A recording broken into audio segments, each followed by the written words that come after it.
Cristiano Ronaldo की कामयाबी का असल राज जरा एक लम्हे के लिए सोचो।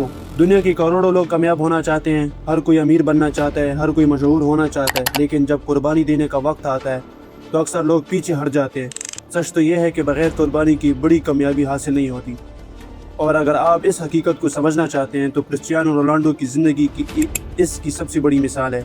आज दुनिया ने फुटबॉल किंग कहती है, इनके पास शोहरत है, दौलत है, रिकॉर्ड्स है और करोड़ों फैंस हैं, लेकिन लोग इनकी कामयाबी देखते हैं, इनकी कुर्बानी नहीं। लोग ट्रॉफियाँ देखते हैं और वो रातें देखते नहीं जो इन्होंने अकेले मेहनत करते हुए गुजारी थी। क्रिस्टियानो रोनाल्डो अक्सर कहते हैं, मेरी सबसे बड़ी ताकत मेरा दिमाग है, क्योंकि वो जानते हैं कि जिस्म थक जाता है लेकिन मजबूत इरादा कभी नहीं थकता। इनके नज़दीक कामयाबी का फार्मूला सिर्फ 3 चीज़ें थीं: एफर्ट, डेडिकेशन, हार्ड वर्क, यानी मुसलसल कोशिश, मुकम्मल कमिटमेंट और सख्त मेहनत। जब रोनाल्डो सिर्फ 12 साल के थे तो उनका लोग मजाक उड़ाते थे, कहते थे तुम तो बहुत कमज़ोर हो और बहुत पतली भी हो और तुम्हारे अंदर तो कोई टैलेंट भी नहीं है। बहुत से लोग ऐसी बातें सुनकर हार मान जाते हैं, लेकिन रोनाल्डो ने इन अल्फाजों को अपनी कमज़ोरी नहीं बनाया बल्कि अपनी मोटिवेशन बना लिया। इन्होंने खुद से कहा, अगर मेरी बॉडी कमज़ोर है तो मैं इसे मजबूत बना सकता हूँ, और फिर इन्होंने वही किया। रोज़ाना ट्रेनिंग, रोज़ाना जिम, रोज़ाना एक्स्ट्रा प्रैक्टिस। जब बाकी लोग आराम कर रहे थे वो खुद को बेहतर बना रहे थे। यही वो फ़र्क है जो आम लोगों और कामयाब लोगों में होता है। आम लोग बाहरी बनाने तलाश करते हैं और कामयाब लोग हल तलाश करते हैं। रोनाल्डो कहते हैं, सिर्फ टैलेंट काफ़ी नहीं होता, क्योंकि दुनिया में हज़ारों टैलेंटेड लोग हैं, वो कभी कामयाब नहीं हो सकती। क्यों? क्योंकि टैलेंट आपको स्टार्ट देता है, लेकिन हार्ड वर्क आपको फिनिश लाइन तक पहुंचाती है। आज की जनरेशन का सबसे बड़ा मसला क्या है पता है आप लोगों को?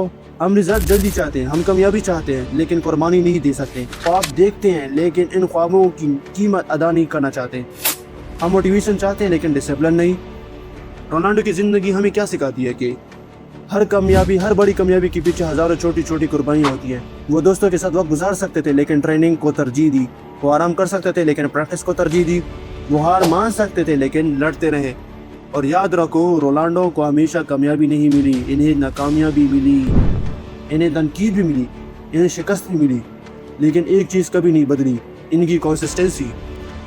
वो हर बार गिरे, वो हर बार पहले से ज़्यादा मजबूत होकर उठे। शायद इसलिए आज दुनिया इन्हें सिर्फ एक फुटबॉलर के तौर पर नहीं जानती बल्कि एक इंस्पायरेशन के तौर पर जानती है। लोग रोनाल्डो को सिर्फ उनके गोल्स की वजह से पसंद नहीं करते बल्कि उनकी कैरेक्टर की वजह से भी पसंद करते हैं। आपको याद होगा, एक प्रेस कॉन्फ्रेंस में इन्होंने कोका कोला की बोतल हटाकर पानी पीने का मशवरा दिया था। ये एक छोटा सा अमल था, लेकिन इसने दुनिया को एक पैगाम दिया: सेहत दौलत से ज़्यादा कीमती है। रोनाल्डो की पूरी ज़िंदगी एक सबक है। अगर आप अपने ख्वाब के लिए कुर्बानी देने को तैयार है, अगर आप मुसलसल मेहनत कर सकते हैं, अगर आप हार मानने के बजाय दोबारा उठ सकते हैं, तो आपकी मौजूदा हालत आपकी आखिरी मंजिल नहीं है। आज आप जहाँ भी खड़े हैं, चाहे हालत कितनी भी मुश्किल क्यों ना हो, याद रखो, कामयाबी टैलेंट से नहीं, कंसिस्टेंसी से आती है। ख्वाब देखने से नहीं, उनके लिए कुर्बानी देने से आती है। इसलिए आज खुद से एक सवाल पूछो, क्या मैं वाकई अपनी ख्वाब की कीमत अदा करने के लिए तैयार हूँ? अगर जवाब हाँ है तो फिर आज से शुरू करो, क्योंकि एक दिन ऐसा आएगा जब या तो तुम अपनी कुर्बानियों पर फख्र करोगे या अपने बहानों पर अफसोस करोगे। सब्सक्राइब।